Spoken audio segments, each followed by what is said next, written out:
Right.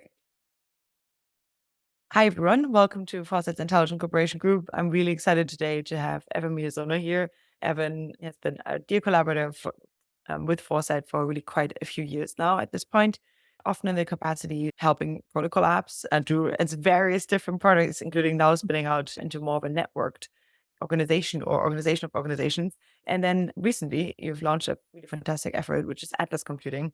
We've had you on for a workshop or maybe even two. I think there was some kind of like stealthy presentation before as well. But yeah, we're really, really excited to finally have you on in our seminar group to really discuss what Atlas Computing is about, how it fits into the AI safety landscape, and then take some questions and comments from the audience. So thank you so much for all the work that you've been doing and all the collaborations that we've had throughout the year, including the Nom Honey Prize. And now I'm really excited to hear a little bit more about your latest project that has already, caused a lot of positive stir in the community. So please take it away. Yeah. Thank you so much for having me. It's a pleasure to be here. I think this is my first official intelligent cooperation presentation after quite a lot of time. So glad to be here. Thank you all for coming. I am specifically working on what is probably I'm working on something that can be easily called formal scalable oversight or specification-based AI. This is something, the explanation for those terms will become self-evident. And I've been working on this for about a year now at this point, and I'm excited to be able to share general progress with you. Our motivation comes from the fact that as AI capabilities grow, the ability to, and really desire to, and inclination to review those responses will diminish greatly as that complexity increases. And you could imagine a world in which you have something that looks like multipolar failure, where nobody reviews the entire AI-driven subset of the economy or something like that, where like the majority of economic activity on Earth becomes completely disjoint from human understanding in a way that is qualitatively different from the system we have now, or at least the system, while not being understood by a single person, is understood as composed of people entirely. I think that this limitation comes from the fact that AI agents, as we think of them now, are for the most part fairly monolithic, and they're not quite black boxes in that you can do mechanistic interpretability on them. I think that I heard the claim that for any LLM behavior with enough resources, you could probably understand, or you could almost certainly understand why that behavior occurred. I think that this doesn't undermine my claim or my concern that we're going to take the easy path, or rather, the easy path will be the one that is evolutionarily selected for in the landscape of organizations. So the organizations that move the fastest, that are the most successful, that capture the most resources, will probably be the ones that do the least review, or only do review that is cheap and easy and consistent, or cheap and easy and convenient. And so what I instead would like to push, instead of advancing capabilities in many of these general directions, are specifically advancing capabilities that advance humans' ability to review or understand what AI systems are doing. And for this audience, I think it's probably worthwhile to make a note that there are these different regimes for how AI capabilities could grow. And I am not at all addressing the fast takeoff, short timelines. I think in this scenario, it's unclear that the technology we have for specifying behavior in meaningfully large systems is sufficiently developed that this is something that we can make large progress de-risking this scenario. I will say that in a slow continuous takeoff scenario with short timelines, your tools may be able to improve at the rate, or maybe even slightly ahead of, adoption of broader capabilities. And I think this is a compelling world to build towards, where you could imagine every time you have a better model, if the first thing humanity does with that is use that model to better understand systems and what potential changes are to those systems, rather than just using the models to modify the systems themselves. That will lead to significantly safer and more stable outcomes. I also think that in situations where we have longer timelines, that the idea of using specifications and using AI tools for understanding becomes very compelling, because if you have widespread deployment of GPT-5-like capabilities and we saturate there for some reason, it doesn't seem highly likely, but it seems at least plausible. I think that at this point, specification-based AI becomes very compelling, because we can start deploying narrow AI with provable safety properties. And so, rounding off my problem statement, I think you have this concern that if you have current inference costs, then the ability to match that with AI models becomes incredibly cheap, something on the order of cents or maybe $1 per hour. And at that scale, I think that what you end up with is everyone using profit as a proxy for good, which I think starts really undermining and destabilizing human review systems. And I think that you can't, like, coming up with an alternative metric for what good is at least a subset of the alignment problem, if not potentially a strict subset. I think that this is also a problem where defining good behavior is something that is time dependent and intersubjective. And so I tend to think that even identifying if you had a way to convert a person, or put a person in a room and come out with an AI that is aligned to that person, it's unclear how you go about scaling that to make sure that this is aligned to larger scale human values in a meaningful way. Maybe that might be a somewhat controversial take, but I think it's at least worth thinking about on the why this is or might be very hard. This is, I get a bit more on the multipolar failure. There could be an economy that runs independent of humans. I think that this would look like seeing huge breakthroughs in a lot of automation technology, renewable energy, things like that. But then you could have a risk, even in the worlds where you don't hit a singularity, where you don't hit some kind of recursive self-improvement.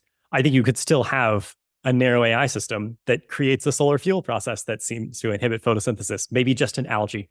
Maybe we just didn't check it and oxygen levels start to drop. Or you have by single double-digit percentages at a global scale, or you find a new geothermal energy system that happens to destabilize supervolcanoes. I don't think that either of these two are particularly meaningful risks, but I use these to point in the general direction of humans using AI tools where neither the human nor the tool understands the system that we're getting modifications to. We just get proposals of modifications. And I think that this is something that we should set our hopes much higher than AI systems that propose modifications to systems. We should hope for AI systems that help us understand and review what modifications to systems will cause. And so what the general solution would look like is, instead of trying to encode optima, make tools to set rules that AI systems prove that they're obeying, and understand those rules through AI-based simulation systems. So that's the rough what we're trying to solve. And behooves me at this point to describe briefly what guaranteed safe AI is. I imagine many of you have come across, or maybe some of you co-authored, this paper that explains an architecture in which AI systems have a separable, auditable world model. This would be not the language model-y type model, but rather think world simulator or digital twin of some amount of physical space. And you can then, using that world model, create a specification where you say, these are states that we do not want the world to be in. And there is a verifier that validates proposals against the specifications using the world model to basically say, okay, that you gave us this proposal and these constraints. Here is a short computational proof that you can easily verify that says there is zero or negligible probability that this modification of the system will lead the simulation of the system to enter one of these states that we don't like. My previous role was working, or my previous role at Protocol Labs included working with Davidad, and he is largely the reason that I got into the business of improving likelihood of good outcomes with AI. And he is now leading this funding program at ARIA around safeguarded AI. I like to put up this diagram because because I like diagrams, but my role, I think it's also somewhat explanatory to say, my role used to be working with Davidad, taking diagrams that look like this, that have all the relevant detail, and turning them into diagrams like this, that have a user-friendly level of abstraction. I would argue that this is what the Safeguarded AI program is doing. It is a guaranteed safe AI architecture, and it is trying to build essentially a GitHub for multiphysics simulation and tools for spec generation so that you can have a system that will run AI in a guaranteed safe way for arbitrary capabilities. He's building this out very much as a strong foundation that is highly general and a scaffold that will let you achieve specific domains. And I like to also add my commentary of TA 1.1 is the area that is currently, I think, being or was recently, I think all awardees for TA 1.1 were notified recently. And this is to design basically a domain-specific language and the analog of Git and CI for scientific theories. The way that one of the concerns, when people come to me with, I have concerns about guaranteed safe AI or safeguarded AI or specification-based AI, my immediate response is always, okay, are you worried about the gap between intent and the specification? Or are you worried about the gap between the world model and reality? And I feel like most concerns fall into one of these two buckets because I think these are things that you arguably can't solve with some kind of silver bullet solution or one strong theoretical system. I think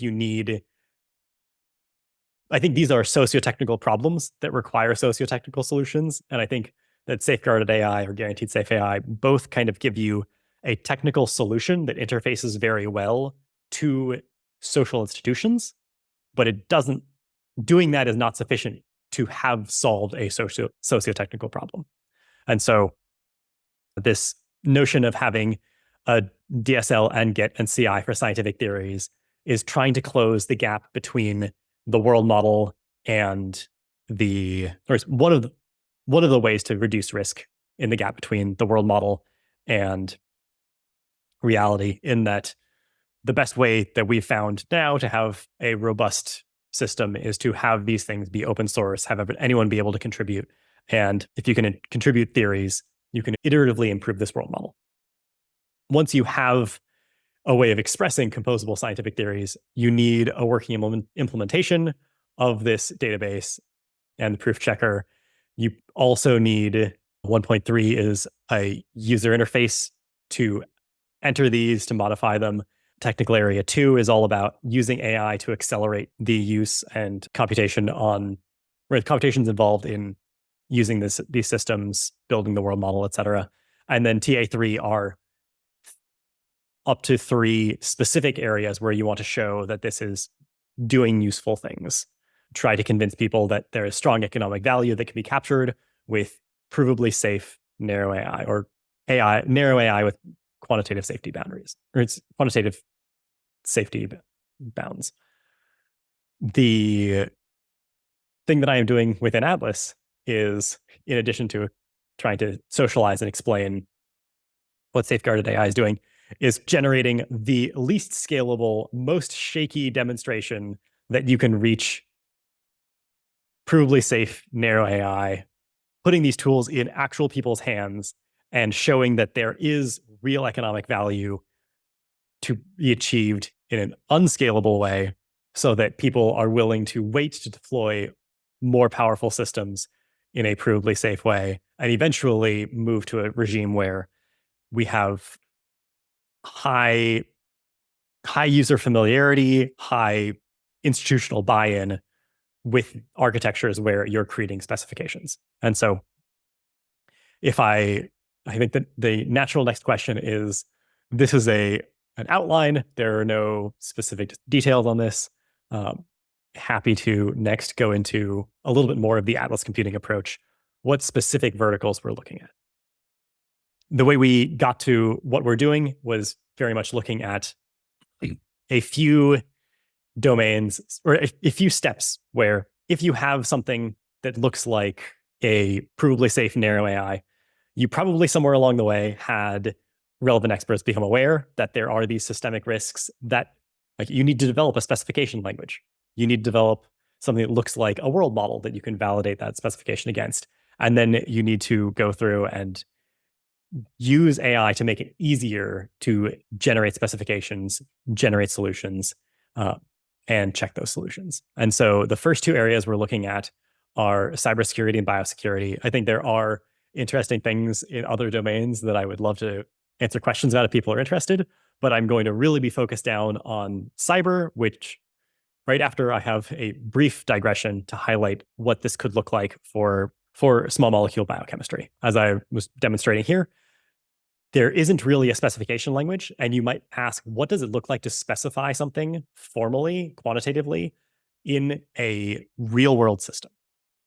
And my answer to that is that it looks a lot like having measurable intermediary outcomes that are necessary and sufficient for identifying the systemic behaviors that matter to you. So what I'm specifically proposing is creating a competition that will help forecast toxicity. This is not a trivial problem. This is arguably the holy grail of the subfield of computational toxicology. But in the same way that AlphaFold made a significant breakthrough on the path to protein folding structure, I think that there is a useful analog to CASP, the competition that prompted AlphaFold, for toxicity forecasting, where ideally you would get a small molecule and one AI system would tell you these are all of the predicted interactions with every single metabolic system that we can identify in the human body. From this list of binding energies, reaction rate coefficients, probably other things, can you then have a second AI system that predicts an LD50 for you? I think if you have these two AI systems, this not only gives you intermediary results that you can spot check, but it gives you something interpretable as to why this particular small molecule ended up being as toxic as was forecasted. You'd say, oh, it's because it reacts particularly strongly with this protein, or it's because it binds particularly strongly to this metabolite. And the nice thing is, once you have something that looks like this, you can call this a specification language that could be used by a specification generator so that you could take a user request like, I want a drug that will modify this particular pathway without causing harmful effects, and you iterate with the specification generator to formalize what you mean by modify and harmful. And then this would go through and be a set of physically measurable parameters that could be used by a solution generator, world model simulator for small molecule biochemistry, and generate candidate solutions that come with computational proofs over the simulation that this thing should not be harmful.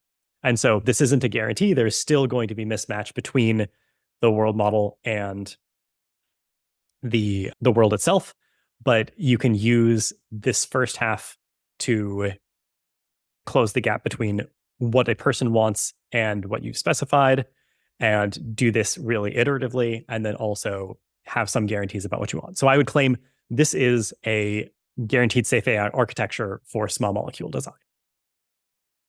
That is the last I'm going to say about the the toxicity forecasting example. The main project that we're working on is this notion of updating legacy software, either by formalizing the legacy software itself or translating this to a new language. I will drop this into the chat because we have this report as a shared document. I guess maybe before clicking into that, because I'll go through the report itself a little bit more in more detail, but the general overview of what's going on is we have specification languages that already exist for how software should behave. These are things like Coq or Daphne or Lean, and they are very not scalable. They're used in only the most critical applications. You can find examples of secure microkernels funded by DARPA, or transport libraries funded by Microsoft, or there's a VPN in the kernel that's been formally verified. The interesting thing is that when you formally verify these systems, often you are allowed to, you suddenly feel comfortable making optimizations that you never would have felt comfortable making before, because you have mathematically provable guarantees that the software behavior has not changed as a result of this optimization. And so formally specified code can be much more efficient once you have it, but generating it is the problem. And you could imagine a workflow where these green boxes are all, or I guess these three green boxes are AI accelerated tools. The solution checker is a small program or a small deterministic program that we can pull off the shelf now. You can imagine users interacting with natural language saying, I want to take this Fortran code or this C code, and I want to update it, and having your specification generator say, okay, here's a specification for what that tool is. And I will note this problem here is essentially the problem of validation. It's making sure that you have formally expressed the thing that you actually want. I don't want to trivialize this problem, but I want to say this is where that problem lives in this tool chain, or this rough outline of a tool chain. Once you have that specification, program synthesis is the process of generating proofs or generating solutions and proofs that the solutions do in fact meet the spec. And you could go through and then verify that pretty trivially afterward. I think this is fundamentally the future of software engineering. If you think about trying to generate software in a world where language models will generate 1,000 code, million code libraries for you, you don't want to have people reviewing every single line of that code in order to make sure the code acts as intended. You also don't want to have a single shot natural language description determining all downstream design decisions in this system. You want review at every step, incremental review, and you want guarantees that if you can express a design constraint succinctly, you're probably going to be able to do that very effectively in the specification. And it might take a significant fraction of that library to guarantee that one design requirement is satisfied. And that will be easily encoded in the specification and trivially verified in the solution checker, or with the solution checker. So if you're looking at what is the future of software engineering going to look like, I would put this forward as a potentially very compelling model. I think that the next natural question is, what progress does Atlas computing have? And this was the point that I had intended before I got a bit ahead of myself, highlighting or sharing that link and highlighting this toolchain report that we generated in collaboration with the Topos Institute. This is the 2-page executive summary as well as the outline. And I was going to spend roughly 5 minutes speaking briefly about this, and then the last 5 minutes on a new direction that Atlas is taking on that slightly expanded the mission from reviewing outputs of AI to improving human understanding of systems and improving human review generally. If you look through the report, this diagram is the centerpiece in terms of organizing and highlighting what the pieces are and how they fit together. This first piece, or the first place it shows up in the report outside the executive summary, you can see that there are these 3 components. There's the stuff that exists in natural language that is very human-centric. There's a proof framework that includes a specification logic as well as an implementation logic, which are at a high level not worth separating from the framework, but meaningfully separate in the report itself. And within the existing software engineering workflows, you'll have in user intent and documentation, and then you'll have implementation and an interface and an executable.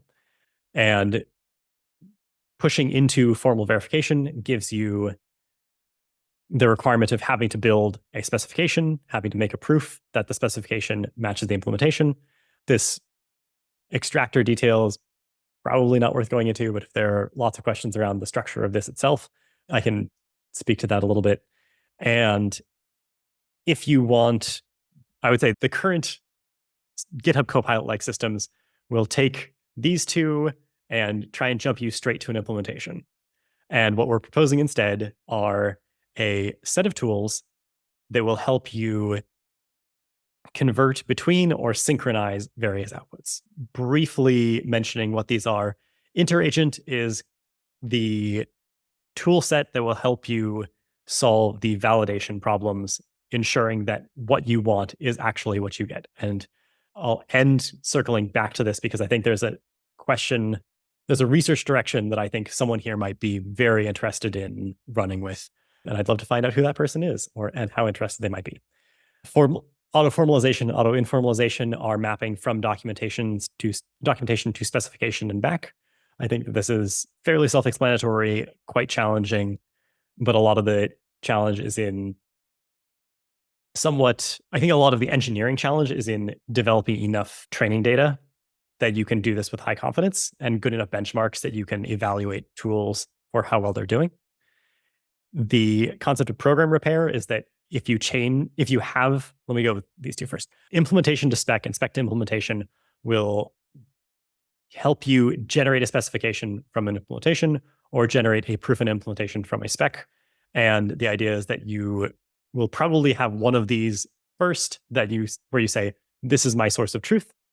And from that, you will generate the other artifacts, whereas program repair will take a modified one of these or a set of desynchronized triple and tell you this is the change that you would have to make, or these are where they don't match. This is the change you'd have to make to the implementation in order to get it to match the specification. The program equivalence tool would give you two separate implementations, or would take two separate implementations and tell you, are these two implementations the same?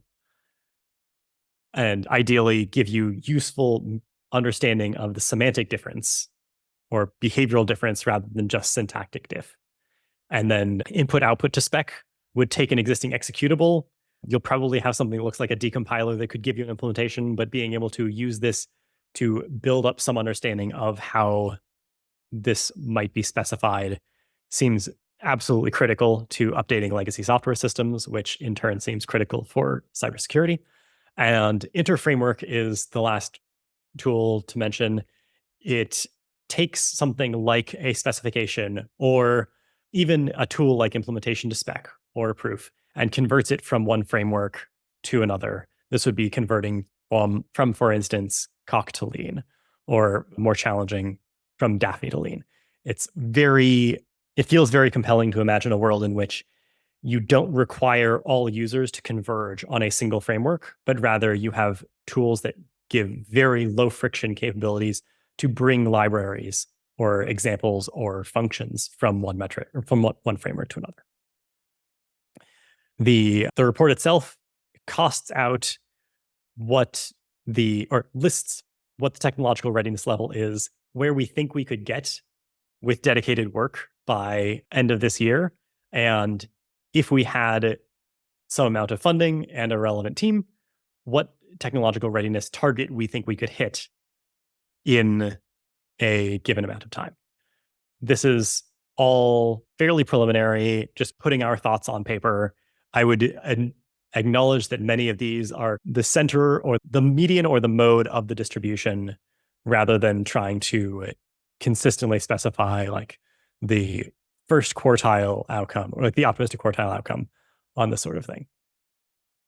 One thing that I wanted to get back to on Interagent specifically was this idea that in validation, there's an important challenge where you want to make sure that Oh, that's not good.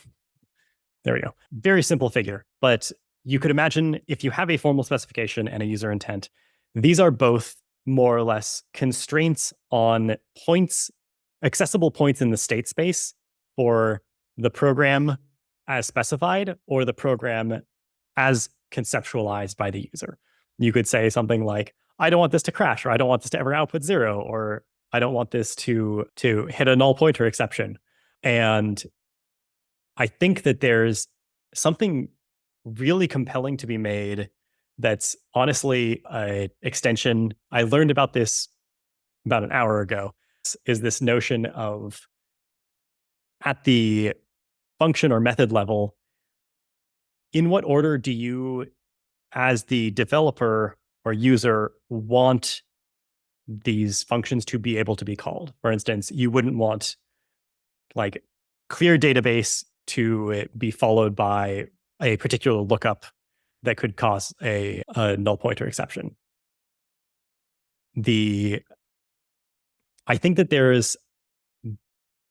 are a lot of, it seems like there are a lot of tools that will let you identify whether or not the program is reaching states that you do not want to be in or you don't want the program to enter. And I think that having something like this for specifications is very compelling and will be increasingly impactful as we see a shift towards using more specification-based systems. And I don't think that this is scoped narrowly to generating formally verified software. I think that this holds true for anything in guaranteed safe AI. You will want systems that will say, you specified this thing. If you imagine the high dimensional state space, there are accessible subsets of that space, and we can do some kind of clustering on those paths. These paths seem anomalous. Are these actually things that you want? Here are inputs that might trigger those behaviors. Here are outputs that might result from those behaviors. This is behavior that you might see. Would you like basically, this starts looking like a debugger for specifications, and I'm becoming increasingly interested in this as a thing that should exist, that as I understand it, does not exist today, and is plausibly critical to the creation or the widespread use and adoption of guaranteed safe AI. I guess one note tying code specification, synthesis, and verification back to this broader guaranteed safe AI agenda is that I think there are 3 strong reasons why you should like this if you're a fan of guaranteed safe AI. The first is that this helps users understand, users, funders, governments, etc., understand the benefit of specifications. It helps you understand viscerally what the benefits are, and that is, I would argue, separate from the fact that these systems are fundamentally more robust if uncontrolled AI capabilities show up later. They're probably not completely robust, but at the early stages, but you could imagine a world in which making significant progress towards deploying formally verified software on all infrastructure would significantly de-risk the potential catastrophes that definitely narrow AI with cyber capabilities, but potentially even general AI could cause intentionally or accidentally. Is probably more compelling. And the third motivation, if you like guaranteed safe AI, to pursue things like this is that this is a valuable economic path that might divert some of the interest on unsafe general capabilities towards quantitatively safe or quantifiably safe narrow capabilities. So that's my brief overview on the roadmap, the general pieces. That one thing worth noting is that the path forward on the roadmap looks like having achieved step 1 of mapping out the pieces. We then go and present to potential users, identify pay points, simultaneously start building actual prototypes. And the goal of step 3 is give users superpowers, make it incredibly easy to deploy formally verified code at scale. We're not alone in this effort, but I think we are probably the only group that is comfortable extrapolating capabilities of language models while learning as much as we can from the formal verification community to build actual prototypes. I call this the bottom-up approach. I think there's also a top-down approach where you build a single tool that takes an API key and a Git repo and formally verifies a rewritten version of that repo, gives you some program equivalence type proofs. I think this is very interesting. I will also very briefly throw some bonus content at you. Atlas Computing has recently started supporting hardware-enabled governance mechanisms. Demonstrations of safety at the moment are things like, we won't self-replicate, we tried this under controlled conditions. And I think that this is the AI equivalent of saying, this railing is totally safe, look how hard I can push on it. And while guaranteed safe AI gives you strength estimates for the bolts, metaphorically, I think it'd be really nice to have a net so you can tell where there might be risks and have some kind of safeguard if those risks start manifesting. The way that I currently describe the hardware-enabled governance systems are by metaphor. It would be amazing to have an IAEA inspector on every uranium atom as it's being pulled out of the ground, and it will turn it to lead if it's ever detects it's being misused or is prohibited from being able to phone home. And while that is completely intractable for uranium, we could absolutely do this for GPUs or other massively parallelized processors. And so the push of, if you think that AI risks look like nuclear war risks, and we need some international agency for reviewing these, you probably want a way for that agency to say, what are these GPUs being used for? Is this part of a training run that needs to be where we need to make sure that these are satisfying some baseline levels of safety? We also share this in the chat. This is the memo on where these governors exist now. If you look up hardware governance or AI, you can find a lot of things. We're pursuing this. We're specifically trying to prototype these second two bullet points of tamper detection, really tamper response with an offline power source. And I will be excited at some point to share updates on how that's going. Generally, I have a link to these slides here. And we also share this in the chat. And if you want to stay up to date, our first blog post is a bunch of different ways to follow various updates of ours. And you can feel free to book time with me on any of those, and including my Calendly. Would love to chat with anyone from the working group. And that's all. Thank you so much. That was fantastic. Bold sharing your Calendly online, but I guess you can always change it. I can always change it. People also are surprisingly respectful. I would definitely recommend trying it and just finding an amount of time, even if it's 10 minutes, that you're comfortable sharing. And obviously, I have hidden links with far more availability just in case. Yeah, I also did that for a while. It was really good, especially the surprising ones. Anyway, that's a total segue. Thank you so much for the presentation. I really appreciate it. And there indeed was a lot of content, at least from the last time that I've heard you talk about it. So thanks a lot. Okay, we have a bunch of questions and discussions. I'll try to send the entire chat with you, because there's probably not enough time for you to go through it as you're answering questions now. But we have the first question from a while ago from Richard Muller. If you want to mute, that would be a great time.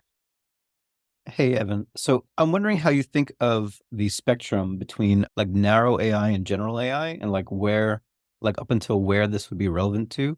And also very related is the spectrum between like harmlessness and safety, which seems like a similar issue where it doesn't exactly necessarily guarantee protective safety, just like mainly harmlessness.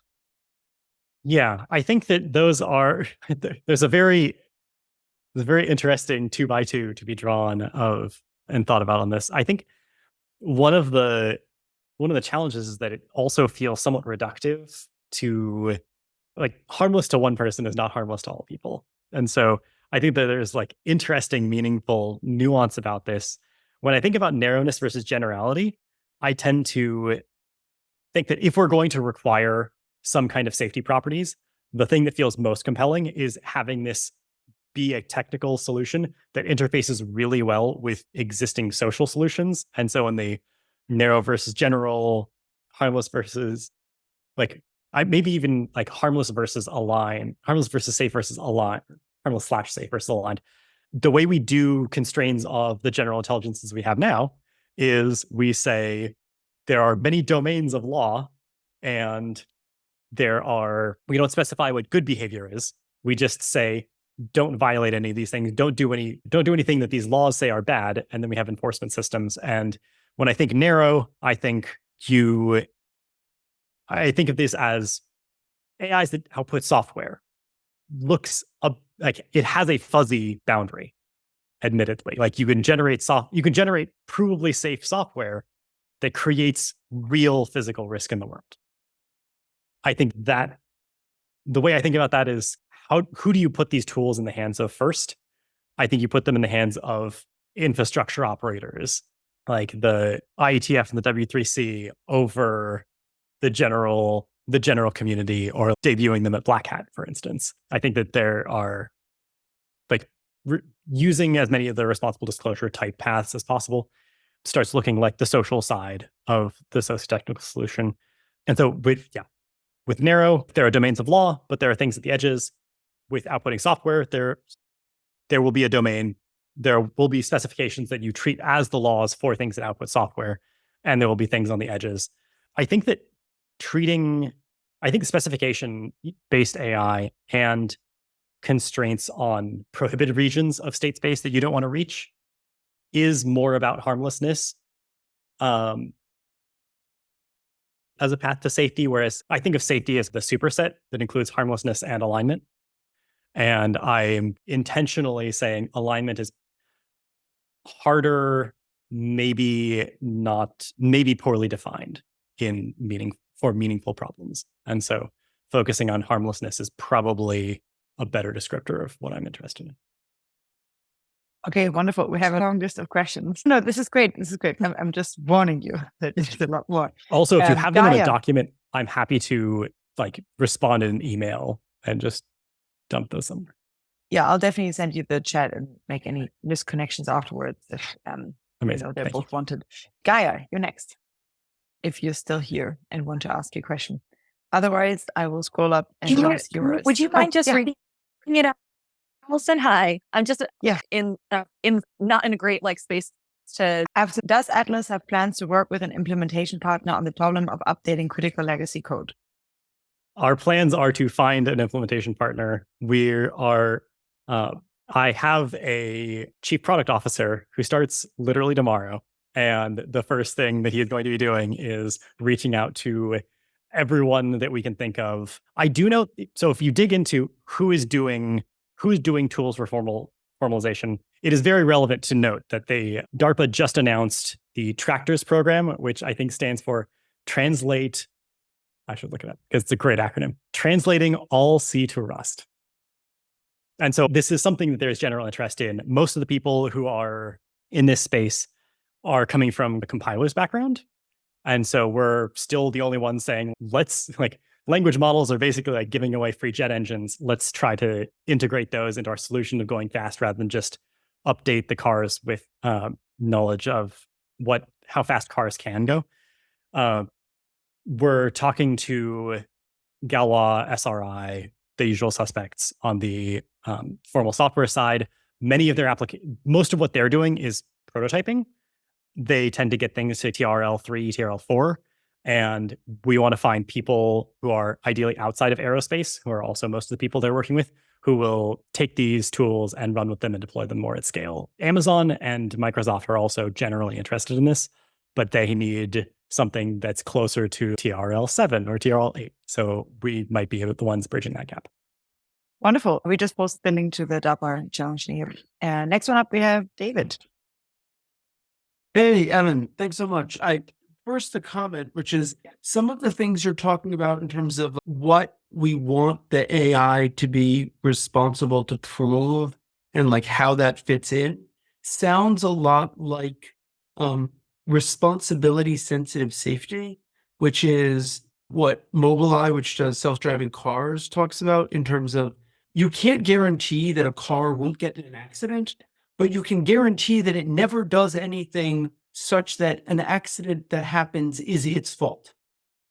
It never does any of the things that make it responsible. And the theory is that if you have lots of systems, people, cars, self-driving, whatever, that are all not doing anything that causes accidents, then there won't be accidents. And it sounds like the general frame of doing AI safety so that like it's aligned so that nothing ever goes wrong is intractable.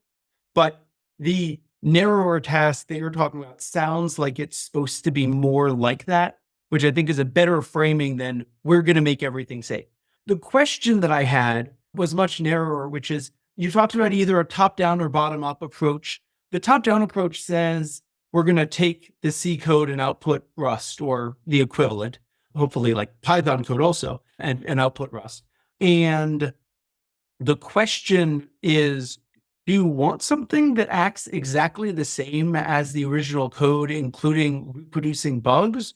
Or do you need to have some way to figure out what the bugs are and then prove that it's the same, except for the cases that you don't want it to be, in which case that seems like a human complete problem instead of a provability issue? So I think that this is why it's worth pursuing both the top down, or actually first to the comment. I had never come across responsibly sensitive safety as a term. That is exactly what I'm looking for. I would love to, I'm definitely going to go and read more on various tactics and strategies for proving that kind of safety. I think that I would love to have strong guarantees against catastrophic outcomes, but I also we wouldn't call them car accidents if someone were doing it intentionally. So I totally agree. In terms of the top-down versus bottom-up approach, I think it is worth doing both. I think that the top-down approach will, by definition, reproduce all the bugs. And I think that the bottom, it will find out what you can automate and how much you can automate. I think there's two mentalities to bring to this problem. One is we want something that will scale to all of open source, and we want this as fast as possible. What will get to that scale with as many security properties as we can reasonably provide. And the other direction is we want something that provides the strongest possible security problems or security properties, and is where we have incredibly high confidence that this will be useful to individuals. The biggest problem with building things from this roadmap is that I could imagine building tools for all of these, and it turns out that you just need to have earned a PhD in program synthesis before these tools are useful to you. But once they are, you are 10,000 times more useful than you were 2 years ago. That would be a good outcome. But my hope would be that there is something that looks like figuring out how many of those steps you can automate more than the tool set would. If we say, let's build houses faster, one direction looks like electric drills, and the other direction looks like 3D printed houses. And I think that we could get to prefab houses, maybe is a better example. And I think the question becomes, can we start from both these directions? Can we bring them together? I don't currently have someone who is working on the prefab house top-down version. If anyone here is or knows someone who would love to be the lead research scientist for this, is something I'm currently trying to bootstrap both funding and research leadership for. Okay, fantastic. Next one up, we have Jose. Hey, Evan, thank you so much for your talk. Yes, I just wanted to ask about how provable safety may help with problems related to misuse of AI systems, especially as we have compute proliferating. How do we actually encourage every actor to use these techniques? Thank you. Yes, I have definitely thought about this. I think it's a very important problem. I think it leans heavily on the social side of the socio-technical spectrum. I think this is not an answer as good as I would like, but it's the best answer that I have. And I think it's far better than the answer of what happens when you've solved, when you have solved alignment.